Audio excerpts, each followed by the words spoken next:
Test cross gene की सच्चाई दिखाता है, जबकि बैक क्रॉस वंश को मजबूत करता है। तो आइए जानते हैं टेस्ट क्रॉस और बैक क्रॉस क्या है। Test cross versus back cross.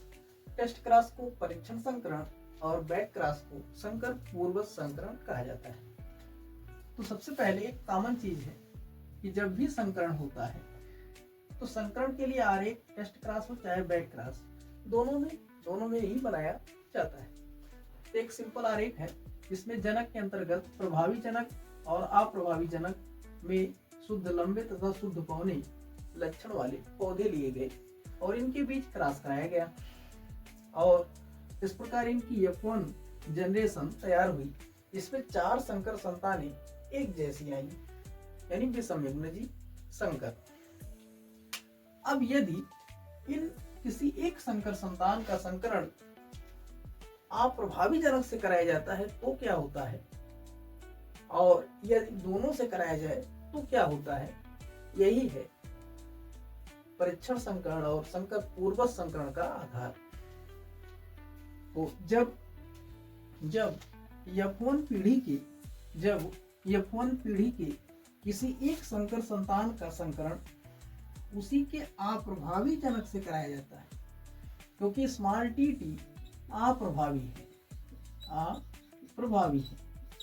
तो अप्रभावी जनक है। जब F1 पीढ़ी के संकर संतान का संकरण उसी के अप्रभावी जनक से कराया जाता है तो इस संकरण को परीक्षण संकरण टेस्ट क्रॉस कहा जाता है। टेस्ट क्रॉस का आरेख बनाने के लिए आपको पहले युग्मक पृथक्कृत करना होगा। इस प्रकार युग्मक को अलग अलग लिख लेते हैं और जब ये आपस में युग्मक संलयित होते हैं तो इस प्रकार capital T small t, capital T small t, small t small t और स्मॉल t प्रकार के युग्म प्राप्त होते हैं, जिसमें 2 संकर लंबे तथा 2 शुद्ध बौने पौधे प्राप्त होंगे।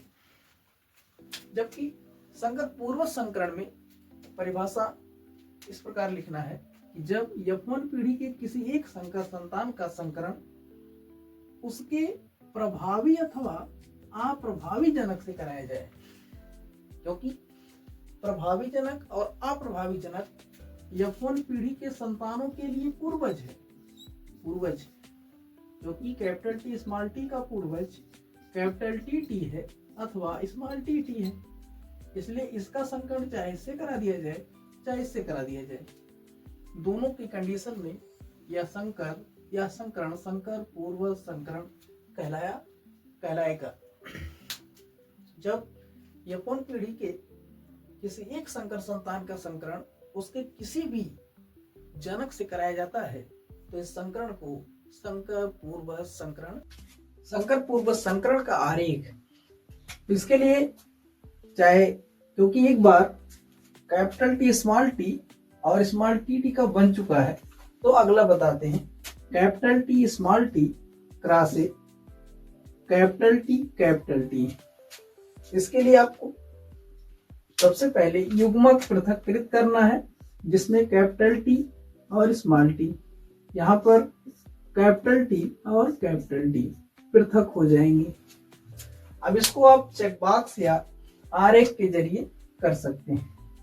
तो चेक बॉक्स से बताते हैं कि चेक बॉक्स के लिए आपको 4 खाने बनाने होंगे, जिसमें यहाँ के युग्मकों को इधर या इधर कहीं भी लिखना होगा और जो बचे हैं इसको इधर लिखना होगा। तो पहला युग्मक है कैपिटल T, दूसरा है स्मॉल t और यहाँ का युग्मक है कैपिटल T और दूसरा भी है कैपिटल T। अब इसको इस प्रकार से लिखा जाता है जोड़ के दोनों का। तो कैपिटल T यहाँ से जाएंगे तो कैपिटल T स्मॉल t, यहाँ से कैपिटल T, यहाँ से कैपिटल T स्मॉल t।